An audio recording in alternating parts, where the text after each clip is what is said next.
Olá, meninos e meninas, tudo bem? Aqui é o professor Fernando e eu sou time Marvel. Hoje nós vamos falar sobre operações entre conjuntos. Quando a gente fala de operações, normalmente a gente já pensa ali nos números, né? E nas operações que existem com os conjuntos numéricos, por exemplo, soma, subtração, divisão, multiplicação. Mas se tratando de conjuntos é um pouquinho diferente. Nós temos basicamente essas três operações, a união, a intersecção e a diferença. Ali eu botei complementar como um subitem da diferença, porque na verdade o conjunto complementar ele é a diferença de dois conjuntos, né? Para seguir adiante, vamos usar esse exemplo base de dois conjuntos A e B, onde o conjunto A é o conjunto de elementos x, onde x são múltiplos de 2, e são números que estão entre 0 e 20, contando 0 e 20. E o conjunto B são os múltiplos de 3 entre 0 e 20. Então, dá para a gente enumerar esses conjuntos. Então, o conjunto A ele é formado pelos elementos 0, 2, 4, 6, 8, 10, 12, 14, 16, 18 e 20. E o conjunto B, 0, 3, 6, 9, 12, 15 e 18. A operação união é aquela operação que vai formar um conjunto grande formado por todos os elementos que aparecem tanto em A e em B. A gente define, então, essa operação por esse símbolo do U, fica A união com B, por todos os elementos x, tal que x pertence a A ou x pertence a B. Aqui é importante ressaltar que o OU matemático ele é diferente do OU da língua portuguesa, né? Normalmente a gente fala o OU como sendo uma condicional. Quando acontece um, não acontece o outro. É exclusivo. Mas na matemática não. Quando a gente diz que x pertence a A ou x pertence a B, ele pode pertencer aos dois ao mesmo tempo. No nosso exemplo, o conjunto A formado por múltiplos de 2 de 0 a 20 e o conjunto B formado por múltiplos de 3 de 0 a 20, a gente vai simplesmente colocar todos os elementos em um conjunto só. Então, inicialmente, eu até colori de vermelho os elementos do conjunto A e de azul os elementos do conjunto B, para que fique mais visual quando eu faço a união dos dois. Perceba, e é isso a gente vai enfatizar ainda um pouquinho mais para frente, que alguns elementos no conjunto união eu pintei de roxo, porque você sabe que a união de vermelho com azul dá o roxo, que é justamente esses elementos que acabam aparecendo nos dois conjuntos ao mesmo tempo. Por exemplo, o 0, o 6, o 12 e o 18. Esses elementos aparecem tanto no conjunto A quanto no conjunto B.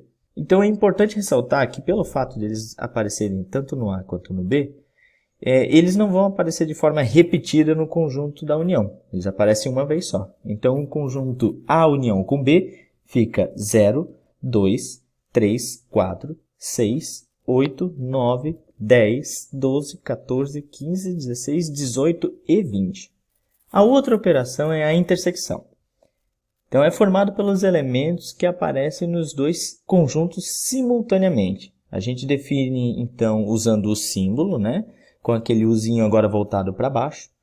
E a gente escreve que A intersecção com B é o conjunto dos elementos x, tal que x pertence a A e x pertence a B. Note a diferença da união para a intersecção era apenas o conectivo. Da união era o conectivo OU, então ele poderia pertencer a um, a outro, ou os dois simultaneamente. Mas na intersecção é esse conectivo E. Tem que pertencer a A e a B simultaneamente.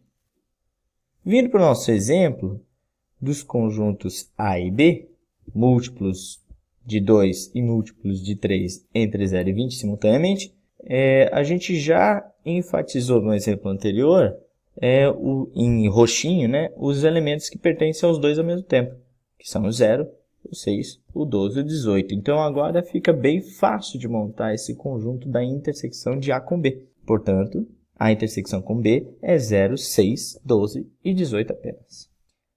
E como fica isso em diagrama, professor?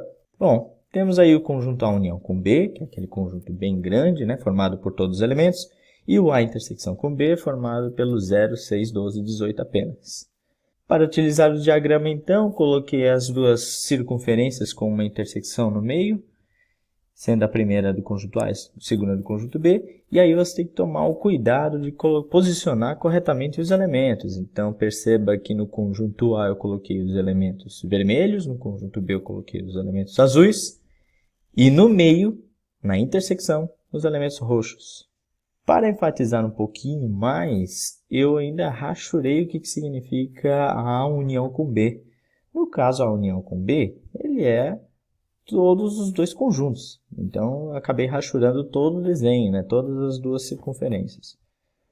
E para fazer A intersecção com B fica um pouco mais interessante, porque daí fica aquela parte, aquela região interna que está tanto na circunferência de A como na circunferência de B. A terceira operação é a diferença. E o símbolo que a gente usa é muito parecido com a operação de subtração mesmo dos números. Seja A e B conjuntos, então a gente vai definir que A menos B são os elementos que pertencem a A, mas que ao mesmo tempo não pode pertencer a B. Então perceba que a gente tem como referência os elementos que são de A, mas que esses elementos de A não podem estar em B. São aqueles que a gente pode falar em outras palavras, os elementos exclusivos de A. Voltando ao nosso exemplo do conjunto A, dos múltiplos de 2, de 0 a 20, e do conjunto B, dos múltiplos de 3, 0 a 20, a gente tem lá os elementos roxinhos, que são os elementos que pertencem aos dois simultaneamente, que é o 0, 6, 12, 18. Se a gente olhar para o conjunto A e retirar esses elementos roxos, vai sobrar apenas os vermelhos, que são aqueles que pertencem, que são exclusivos de A, né? Então, definimos que o conjunto A menos B é formado pelos elementos 2, 4, 8, 10, 14, 16 e 20. E vamos para um momento de reflexão. É fácil perceber que A união com B gera o mesmo conjunto que B união com A. Fazer a troca da ordem aí não faz a menor diferença na hora de formar o conjunto. De mesma maneira que A intersecção com B é igual você fazer B intersecção com A, porque você está pegando os mesmos elementos. Mas a minha pergunta é, A menos B gera o mesmo conjunto que B menos A? Então vamos definir com a operação diferença para B menos A. Segundo a nossa definição de A menos B, fazendo uma analogia aqui, B menos A seriam todos aqueles elementos que pertencem a X e que não pode pertencer a A. Voltando para o nosso exemplo dos conjuntos A e B, A múltiplos de 2 de 0 a 20 e B múltiplos de 3 de 0 a 20, agora nós vamos olhar exclusivamente para o conjunto B, os elementos azuis, e tirar aqueles que aparecem em A, que no caso são aqueles roxinhos, né? E vai sobrar apenas os exclusivos de B. Então é fácil de reparar que não se trata do mesmo conjunto. Aqui no caso, B menos A são apenas os elementos 3, 9 e 15. Como fica isso em diagrama? Então, A menos B é o conjunto 2, 4, 8, 10, 14, 16 e 20 e B menos A, 3, 9 e 15. O conjunto A menos B são os elementos exclusivos de A e que no diagrama fica mais fácil de ver que você não pinta toda a circunferência, é apenas aquela meia lua ali excluindo a parte da intersecção. De maneira análoga, B menos A agora são os exclusivos de B. Então é a meia lua para o outro lado, não pintando então a parte da intersecção. Aí você, aluno sagaz, você deve estar se perguntando, mas professor, e se os conjuntos não tiverem intersecção, ou se tiverem mais intersecção? Então aqui a gente vai estudar esses casos especiais. Começando primeiro com conjuntos disjuntos. A gente chama de conjuntos disjuntos aqueles conjuntos que não possuem elementos em comum. Então, no caso, comecei dando um outro exemplo. O conjunto A formado pelos elementos 1, 2 e 3 e o conjunto B, 4, 5, 6. A representação por diagrama fica sendo duas circunferências totalmente separadas. E aqui vamos notar que qual é a intersecção entre A e B? Não tem. Então, a gente simboliza com um conjunto vazio, que a gente já viu que é aquele símbolo da bolinha cortada. Qual é o resultado da diferença A menos B? Ora, se você vai pegar todos os elementos que estão em A e que não estão em B, é o próprio conjunto A, já que eles não têm intersecção nenhuma. De maneira análoga, a gente pode pensar que a operação B menos A é o próprio conjunto B. E outra maneira de a gente pensar, e a gente não pode esquecer dessa particularidade, é quando um conjunto está totalmente contido dentro do outro, ou seja, quando um conjunto é subconjunto de outro. Nesse caso, vamos fazer como se o A fosse subconjunto de B, mas entenda que poderia ser ao contrário, não mudaria nada nas nossas observações. Poderia ser B estar contido em A, não faz a menor diferença. No exemplo que eu peguei, o conjunto A é formado pelos elementos 1, 2 e 3 e o conjunto B 1, 2, 3, 4, 5, 6. Bom, fácil notar que A é um subconjunto de B porque todos os elementos de A estão em B. Fazendo um diagrama, então a gente tem o conjunto A, a circunferência do A, totalmente contida dentro da circunferência do B. Na verdade, o B nem era uma circunferência ali no meu desenho, é uma figura mais oval, uma elipse. Note que a união com B, ora, acaba sendo o próprio conjunto B. Por quê? Todos os elementos que estão em A estão em B. Então, quando você vai juntar todos os elementos no conjunto união, acaba gerando o próprio conjunto B, que contém o conjunto A. Já a intersecção com B acaba gerando só o conjunto A. Por quê? São os elementos que têm em comum nos dois conjuntos. Como A está contido em B, o que há em comum é o próprio conjunto A. Note que A menos B é vazio. Pela definição da diferença, lembre que são todos os elementos que estão em A, mas não podem estar em B. Ora, não tem nenhum elemento que está em A que não está em B. Então, esse conjunto da diferença, A menos B, não tem elementos, portanto é vazio. Poxa, e B menos A? B menos A dá para a gente fazer sim. Você já deve estar imaginando qual é o resultado. Mas aqui eu vou chamar um novo slide, porque esse conjunto tem um nome especial. É o conjunto complementar. Então, quando a gente cai nessa situação que o A é um subconjunto de B, temos então que o A complementar, note que a gente simboliza A e o Czinho ali no lugar como se fosse da potência, né? Essa é uma das nomenclaturas. Existem várias outras, depende do livro, né? Mas aqui a gente vai usar essa pela simplicidade. Então, A complementar é igual aos elementos do conjunto B menos A. Ou seja, o A complementar, ou complementar de A, são todos os elementos x, tal que x está em B e não está em A. Ou seja, aqueles que estão fora do A. Pegando como exemplo aí novamente o conjunto A 1, 2, 3 e o conjunto B 1, 2, 3, 4, 5, 6, quem seria o conjunto complementar de A? Ora, são aqueles elementos que estão em B, mas não estão em A. Nesse caso, é o 4, 5 e o 6. E aí vamos calcular o número de elementos da união de dois conjuntos. Então vamos voltar para o nosso exemplo inicial dos conjuntos A e B. A, os múltiplos de 2 e B, os múltiplos de 3, de 0 a 20. Para a gente calcular o número de elementos da união de dois conjuntos, ou seja, N de A união com B, a gente vai começar a somar a quantidade de elementos de cada conjunto. Então vamos lá. O número de elementos de A é 11, porque o A contém 11 elementos, 0, 2, 4, 6, 8, 10, 12, 14, 16, 18 e 20. Vamos somar agora o número de elementos de B. Ora, 0, 3, 6, 9, 12, 15, 18 dá 7 elementos. Porém, a gente encontra um problema aí, porque a gente acabou contando os elementos roxos duas vezes, tanto na primeira contagem do A, quanto na segunda contagem de B. E a gente não quer contar nenhum elemento duas vezes. Então, se ele foi contado duas vezes, a gente precisa retirar pelo menos uma vez essa quantidade.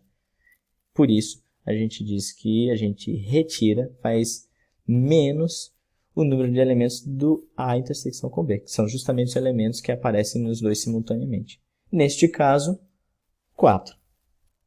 Então, a nossa fórmula fica assim. O número de elementos de A união com B é o número de elementos de A, mais o número de elementos de B, menos uma vez o número de elementos da intersecção. Justamente por causa disso, porque quando você conta do A e do B, acaba se contando a intersecção duas vezes.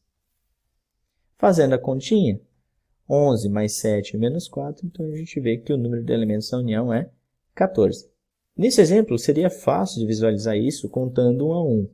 Mas agora, tente imaginar para um exemplo muito maior, né? Por exemplo, o mesmo conjunto, só que dos números entre 0 e 500. Fica impossível de contar 1 a 1. Dessa maneira, portanto, fica mais prático fazer a contagem desse número de elementos desse conjunto. Vamos para um exercício rapidinho? Em uma turma de 40 jovens, foi feita uma pesquisa sobre quais quadrinhos eles consomem. Foram recolhidos os seguintes dados. 37 leem quadrinhos da Marvel e 23 leem quadrinhos da DC. Bom, sabendo que todos os jovens consomem pelo menos um dos quadrinhos, quantos deles consomem quadrinhos da Marvel e da DC? Bom, antes de seguir com as contas, eu sou obrigado a enfatizar esse conectivo E. Como a gente viu, o conectivo OU era referente à união e o conectivo E para a intersecção. Então aqui ele está perguntando qual é o número de elementos do conjunto da Marvel intersecção com DC. No caso, dos jovens que leem quadrinhos da Marvel e dos jovens que leem quadrinhos da DC. Então vamos lá. Vamos chamar de M o conjunto dos jovens que leem quadrinhos da Marvel e D o conjunto dos jovens que leem quadrinhos da DC. Assim a gente pode colocar aqui de lado os dados, né? Então o número de elementos de M é 37, o número de elementos de D é 23 e o número de elementos da união de M com D é 40. Isso porque o enunciado já falou que todos os 40 jovens leem pelo menos um dos quadrinhos. Então a gente sabe que o total aqui é 40. Utilizando a nossa forma um pouquinho adaptada, né? Das letras A e B, agora a gente tem as letras M e D. Temos que o número de elementos de M união com D é o número de elementos de M mais o número de elementos de D menos o número de elementos de M intersecção com D. Agora, basta você posicionar os números. A união é 40, Marvel 37, DC 23 e ali o que a gente não conhece é a intersecção. Fazendo um algebrismo, né, passando esse número de elementos da intersecção para a esquerda, para o membro da esquerda da igualdade, e aquele 40 para o membro da direita da igualdade, só que negativo, né? Trocando os sinais aí, temos que o número de elementos da intersecção é 37 mais 23 menos 40. E aí, portanto, fica fácil de ver que é 20 o resultado. Portanto, há 20 jovens que leem quadrinhos da Marvel e da DC simultaneamente. E você, aluno traquina, vai me perguntar, professor, e se fosse 3 conjuntos? Muito bem. Dá para fazer? Dá. Só que aí fica um pouquinho mais complexo, né? Você tem que pensar em 3 circunferências que têm intersecção e a fórmula fica um pouquinho mais complicada, mas ela tem uma mesma lógica. Se você quer calcular o número de elementos da união, você vai somar elementos de cada um dos conjuntos separadamente, depois vai começar a retirar a intersecção 2 a 2, só que no final você vai acabar retirando a intersecção lá do meio de A com B com C demais, então você vai ter que repor. Então fica número de elementos da união A união com B união com C é número de elementos de A mais número de elementos de B mais número de elementos de C menos número de elementos de A intersecção com B menos número de elementos de A intersecção com C, menos número de elementos de B intersecção com C, e no final, mais número de elementos de A intersecção B intersecção com C. Complicado, né? Mas tudo bem. Não se desespere, porque a gente já vai fazer um exercício contendo, então, 3 conjuntos. Antes de passar para o exercício, eu só gostaria de, por curiosidade, falar que essa fórmula ela pode se estender para mais conjuntos, 4, 5, 6 e assim vai. E ela sempre segue a mesma lógica. Você soma o número de elementos de cada um dos conjuntos, depois retira o número de elementos do conjunto da intersecção 2 a 2, depois soma o número de elementos dos conjuntos 3 a 3, depois retira o número de elementos da intersecção de 4 em 4, né? E assim vai, enquanto tiver conjunto para você fazer essas intersecções. Claro, a fórmula fica muito maior e bem mais complexa, ok? Então tá bom. Como é que a gente poderia ter um exercício contendo 3 conjuntos? Um exercício interessante. Em uma partida de League of Legends, os jogadores podem optar por 3 rotas para chegar até a base inimiga. A rota inferior, a rota do meio e a rota do topo. Em uma pesquisa sobre as preferências das rotas pelos jogadores, foram obtidos os seguintes resultados. 25 jogadores jogam na rota do topo, 33 jogam na rota do meio, 30 jogam na rota inferior, 13 jogam na rota do topo e do meio, 5 jogam na rota do topo e inferior, e 8 jogam na rota do meio e inferior, e apenas 3 jogadores jogam nas 3 rotas. E aí a pergunta que fica é: quantos foram os jogadores entrevistados? Primeira coisa que a gente precisa enfatizar, notar, reparar e falar para os alunos, que é um erro muito comum, é que quando a gente fala que 25 jogam na rota do topo, não significa que eles jogam só na rota do topo. Dentro desses 25 estão alguns que jogam no topo e no meio, ou lá na rota inferior. Então esses 25, eles não são exclusivamente da rota do topo. Para a gente conseguir resolver certinho esse exercício, a abordagem por diagrama aqui vai facilitar bastante a nossa vida. Então eu monto as 3 circunferências, de tal forma que tenha a intersecção, entre elas. Coloquei as informações aqui do lado, para que a gente não esqueça. E nós vamos, informação a informação, colocando ali então os números no nosso diagrama. E a grande dica é você começar lá pelo meio. Nesse caso, a gente tem os 3 jogadores que jogam nas 3 rotas. Então, a intersecção dos 3 conjuntos, nós temos apenas 3 elementos ali. Então, eu já posso riscar essa informação e colocar lá no meio 3. Agora, vamos para a segunda informação. 8 jogadores jogam na rota do meio e inferior. Então, esqueça aquela circunferência do topo. Observe apenas a circunferência do meio e a circunferência da rota inferior. Ali naquela intersecção dessas duas circunferências tem que ter 8 jogadores. Porém, já tem o número 3 ali, lá naquela intersecção dos 3. Ou seja, já tem 3 jogadores posicionados. Então, teremos 5 jogadores que jogam na rota do meio e inferior, mas que não jogam na rota do topo. Então, a gente tem que fazer essa subtração em todas essas regiões. Vamos para a informação logo acima. 5 jogadores jogam na rota do topo e inferior. Olhe para a circunferência do topo e para a circunferência da rota inferior. Esqueça a circunferência da rota do meio. Naquela intersecção tem que ter 5 jogadores. Porém, já tem 3 ali. 5, se já tem 3, então vai sobrar apenas 2 jogadores que jogam apenas na rota topo e inferior, mas que não jogam na rota do meio. E assim a gente faz da mesma maneira para a próxima informação. 13 jogam na rota do topo e do meio. Já tem 3, então sobram apenas 10 para jogar na rota do topo e do meio, mas que não joga na rota inferior. Agora cuidado, a gente vai para a informação 30 jogam na rota inferior. Se você olhar para a circunferência da rota inferior, já tem os números 2, 3 e 5, totalizando 10. Então, a gente já tem 10 jogadores contados ali. Se são 30 e já tem 10 na circunferência, então sobra 20 jogadores. Esses 20 significam 20 jogadores que jogam exclusivamente na rota inferior. Podemos seguir então para os 33 que jogam na rota do meio. Já temos 10, 3 e 5 posicionado, totalizando 18. Então, tirando 18 dos 33, sobra 15 jogadores que jogam exclusivamente na rota do meio. E assim, analogamente, a gente faz para a rota do topo.